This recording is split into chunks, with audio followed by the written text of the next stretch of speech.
Furniture വിപണന രംഗത്ത് 13 വർഷത്തിലധികം നിലമ്പൂരിൽ പുതുമയുടെ പ്രൗഢ വിസ്മയം ഒരുക്കിക്കൊണ്ട് വിശ്വസ്തയോടെ പ്രവർത്തിച്ചു വരുന്ന ന്യൂ രാജധാനി ഫർണിച്ചർ കീർത്തിപ്പടി നിലമ്പൂർ. നിങ്ങളുടെ ആരോഗ്യം സംരക്ഷിക്കാൻ ലോകോത്തര ബ്രാൻഡായ ഹെർക്കുലീസ് ഫിറ്റ്നസ് എക്യുപ്മെന്റ്സുകൾ നിങ്ങൾക്കും സ്വന്തമാക്കാം. Wellnex fitness equipment sales and service near Seethi Haji stadium, Edavanna.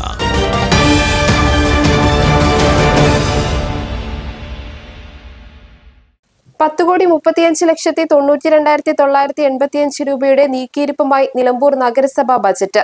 കാർഷികം, ആരോഗ്യം, ശുചിത്വ, ടൂറിസം, കായികം മേഖലകൾക്ക് മുൻഗണന നൽകിയാണ് UDF ഭരണസമിതിയുടെ ആദ്യ ബജറ്റ് നഗരസഭാ വൈസ് ചെയർമാൻ ഷൗക്കത്ത് അലി കൂമഞ്ചേരി അവതരിപ്പിച്ചത്.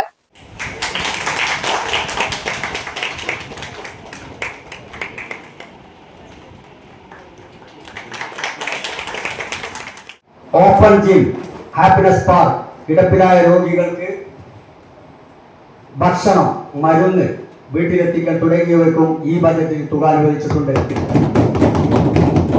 കുടിവെള്ള സംരക്ഷണവും ജലസംരക്ഷണവും, വേനൽക്കാല കുടിവെള്ള ക്ഷാമം എന്നിവ മറികടക്കാൻ വിവിധ പ്രദേശങ്ങളിൽ തടയണകൾ നിർമ്മിക്കാൻ അടുത്ത മഴ എന്റെ കിണറ്റിലേക്ക് പദ്ധതി വഴി കിണർ റീചാർജിങ്, നീർച്ചാലുകളുടെ വികസനത്തിനായി ഇനി ഞാൻ ഒഴുകട്ടെ പദ്ധതിയുടെ ഈ പദ്ധതി ഇവിടെ അവതരിപ്പിക്കും.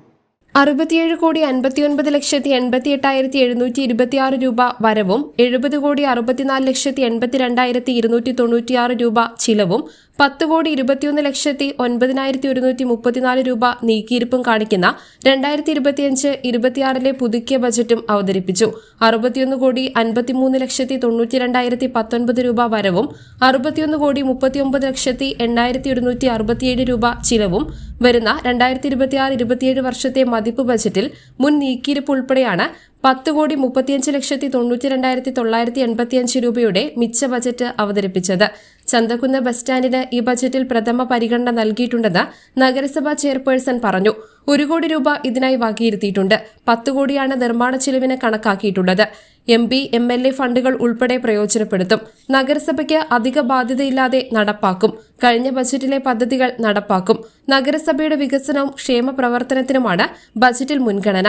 മറ്റൊന്ന്, നഗരസഭയിൽ ധാരാളം ടൂറിസ്റ്റുകൾ വരാനുള്ള സാധ്യതകൾ MLA, MP ഒക്കെ ആയിട്ട് സംസാരിച്ച് നമ്മളുടെ വികാസ് വിഷൻ സമർപ്പിക്കുന്നുണ്ട്.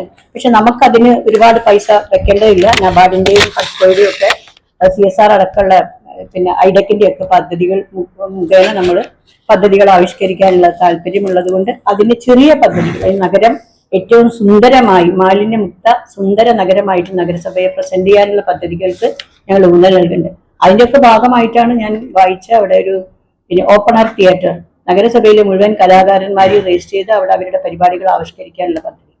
അപ്പൊ രണ്ടാമത് ഞങ്ങൾ പറയുന്നത് ഈ മാലിന്യമുക്ത നഗരസഭയാണ്. ഒപ്പം തന്നെ നമുക്ക് പാവപ്പെട്ട ധാരാളം ആളുകൾ SC ST വിഭാഗത്തിന്റെയും അതിദരിദ്രരുടെയും കിടപ്പിലായ ആളുകൾക്കും വേണ്ട പരിഗണന കൊടുത്തുകൊണ്ട് അവരർഹിക്കുന്ന പ്രാധാന്യം കൊടുത്തുകൊണ്ടുള്ള അവിടെ സ്പെഷ്യൽ സ്കൂള്, അവർക്ക് കൂട്ടിരിപ്പുകാർക്ക് അടക്കം ഭക്ഷണം, അവർ തൊഴിൽ AI അടക്കം അവർക്ക് സൗജന്യമായി ട്രെയിനിങ് കൊടുക്കാൻ ഭിന്നശേഷിക്കാർക്ക് അതിനുണ്ട്. തെറാപ്പികൾ, വിവിധ 5 തരത്തിലുള്ള തെറാപ്പികൾ കൊടുക്കാൻ ആഗ്രഹിക്കുന്നുണ്ട്. അതിൻ്റെയൊക്കെ പദ്ധതികളായിട്ട് മുന്നോട്ട് പോകാൻ ഞങ്ങൾ വളരെ നല്ല രീതിയിൽ അതിന് സഹകരിച്ച് പദ്ധതികൾ ഇവിടെ ഇട്ടിട്ടുണ്ട്. ഇത്തരം കാര്യങ്ങൾക്ക് മുൻഗണന കൊടുക്കുന്ന ജലസംരക്ഷണം, നഗരസഭ എല്ലാ കാലത്തും വരൾച്ച, ഞങ്ങളിരുന്ന കഴിഞ്ഞതിന്റെ മുന്നിലെ പ്രാവശ്യം 8 വർഷമേ ഞങ്ങൾക്ക് കുടിവെള്ളം കൊടുക്കേണ്ടി വന്നിട്ടുള്ളൂ. അപ്പൊ ഇത്തവണ ആ കുടിവെള്ളം തുടർച്ചയായി എല്ലാവർക്കും ജലദാരിദ്ര്യം ഇല്ലാതിരിക്കാൻ ജലസംരക്ഷണ പ്രവർത്തനങ്ങളും ഇതേപോലെ തന്നെ പരിഗണന കൊടുത്തുകൊണ്ടാണ് ചെയ്യുന്നത്. ഒരു സ്ത്രീ എന്ന രീതിയിൽ ഞങ്ങൾ എല്ലാവരും സ്ത്രീ ശാക്തീകരണത്തിന് എങ്ങനെയാണ് നിങ്ങൾ അതിന് മുൻഗണന കൊടുക്കണം നമ്മൾ സ്ത്രീ ശാക്തീകരണം ക്യാൻറ്റീൻ നഗരസഭയിലുണ്ട്. അത് തുടക്കം പോവുകയാണ്. ഇവിടെയുള്ള ഈ ഒറ്റപ്പെട്ട് കിടക്കുന്ന ആളുകൾക്ക് ഭക്ഷണം, വാതിൽപ്പടി സേവനം, മരുന്നിനൊപ്പം ഭക്ഷണം കൂടെ കൊടുക്കാനും ഒറ്റപ്പെട്ട ആളുകൾ, ശേഷിയുള്ള ആളുകൾക്ക് വീടുകളിൽ ഭക്ഷണം 3 നേരവും കൊടുക്കാൻ ചെറിയ പേയ്മെന്റ് വാങ്ങിക്കൊണ്ട് 2 വീലർ നഗരസഭ കൊടുത്തുകൊണ്ട് അവിടെ ട്രെയിനിങ് കഴിഞ്ഞ പെൺകുട്ടികളുണ്ട്. അവരെ വിനിയോഗിച്ചുകൊണ്ട് ഇവർക്ക് ഭക്ഷണം കൊടുക്കാനും പുറത്തുനിന്ന് അവര് സഹകരിപ്പിക്കാൻ സാധ്യതയുള്ള ഉദ്യോഗസ്ഥ മറ്റു ഓഫീസുകളിലുള്ള ഭക്ഷണ വിതരണം അവർക്ക് കൊടുത്താൽ കുറെ സ്ത്രീകൾക്ക് ഇവിടെ തൊഴിൽ ലഭിക്കും എന്നുള്ള കാഴ്ചപ്പാട് ഞങ്ങൾക്കുണ്ട്. ബജറ്റിൽ പുതിയതായി ഒന്നുമില്ലെന്ന പ്രതിപക്ഷ ആരോപണത്തോട് എന്തുകൊണ്ടാണ് നിങ്ങളെ ജനങ്ങൾ പുറത്താക്കിയതെന്ന് ചിന്തിച്ചാൽ മതിയെന്നും നഗരസഭാ ചെയർപേഴ്സൺ പറഞ്ഞു. നഗരസഭയിൽ 36 കൌൺസിലർമാരെയും ഒന്നായി കണ്ടാണ് പദ്ധതികൾ നടപ്പാക്കുന്നത്. ഇതിൽ 1-2 ആളുകൾക്ക് മാത്രമാണ് പ്രശ്നം. കഴിഞ്ഞ നഗരസഭയുടെ കാലത്ത് ഉയർന്നു വന്നിട്ടുള്ള എല്ലാ പരാതികളിലും തുടർ അന്വേഷണമുണ്ടാവും. അഴിമതിക്ക് കൂട്ടുനിന്നിട്ടുള്ളവരെ വെറുതെ വിടില്ലെന്നും ചെയർപേഴ്സൺ പറഞ്ഞു. പദ്ധതികൾക്ക് പൂർണ്ണ അംഗീകാരം ലഭിക്കുമെന്ന ഉറപ്പിലാണ് ബജറ്റ് അവതരിപ്പിച്ചതെന്നും പത്മിനി ഗോപിനാഥ് പറഞ്ഞു.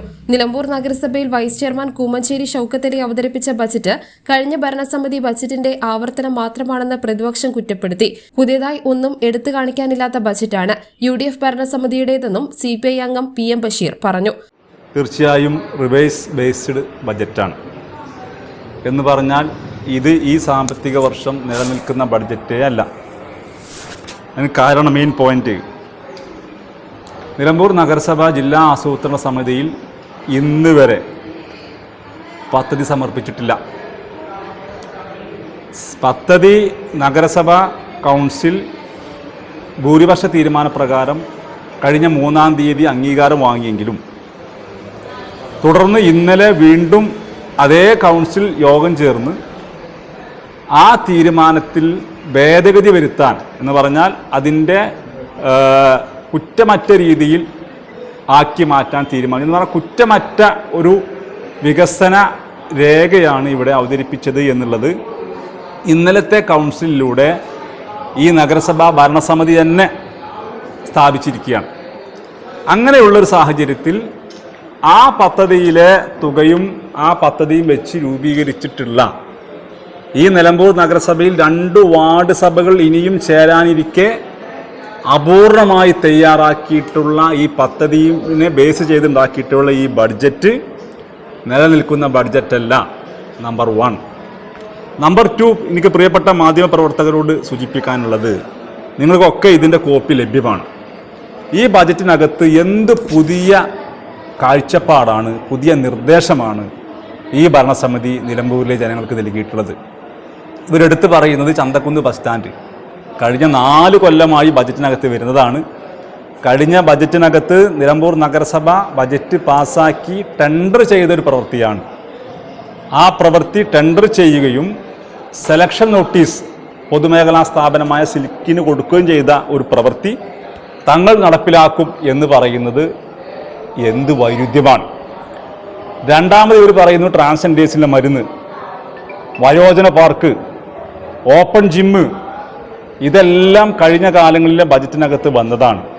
പിന്നീട് ഇവർ പറയുന്ന കർഷകർക്കുള്ള ധനസഹായം, പച്ചക്കറി കൃഷി വ്യാപനം, കിഴങ്ങ്, ഇതെല്ലാം കാലങ്ങളായിട്ട് വരുന്ന പദ്ധതികളാണ്. പ്രതിപക്ഷ അംഗങ്ങൾക്കൊപ്പമാണ് PM ബഷീർ പ്രതികരിച്ചത്. ചന്തക്കുന്ന് ബസ് സ്റ്റാൻഡ് കഴിഞ്ഞ 4 ബജറ്റുകളിലായി ഇടം പിടിച്ചിരുന്നു. ടെൻഡർ ചെയ്ത് നിർമ്മാണ ഉദ്ഘാടനവും നടന്നതാണ്. ഇതാണ് ഇപ്പോൾ വീണ്ടും ബജറ്റിൽ ഉൾപ്പെടുത്തിയതെന്നും PM ബഷീർ പറഞ്ഞു. 2 വാർഡ് സഭകൾ ഇനിയും നടക്കാനുണ്ട്. പദ്ധതികൾക്ക് അംഗീകാരം ലഭിക്കാതെ അവതരിപ്പിച്ച ബജറ്റ് നിലനിൽക്കുന്നതല്ലെന്നും ബഷീർ പറഞ്ഞു. ബജറ്റിൽ ചർച്ചയ്ക്ക് തയ്യാറാണെന്ന് അറിയിച്ചിട്ടും ചർച്ച ഉച്ചയ്ക്ക് ശേഷമാക്കുകയായിരുന്നു ചെയർപേഴ്സൺ എന്നും PM ബഷീർ പറഞ്ഞു. News bureau, Nilambur.